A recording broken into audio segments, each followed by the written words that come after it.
Podatkovni center ima 3 glavne namene. Prvi namen je to, da bo tukaj notri gostil bodoči superračunalnik. Drugi cilj je, da bo tukaj shramba raziskovalnih podatkov, ki jo zahteva odprta znanost. In tretji cilj je, da bodo tu lahko raziskovalne inštitucije, univerze postavile in gostovale svojo opremo, če bodo to želeli.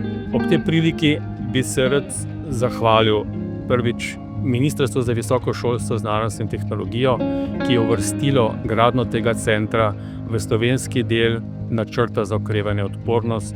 Zahvalil bi se tudi rad Dravskim elektrarnam, ki so omogočile, da smo kupili to zemljišče, ki je po eni strani varovano.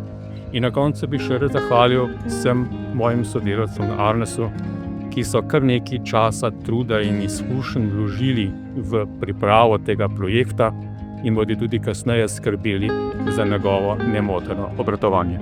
Hvala.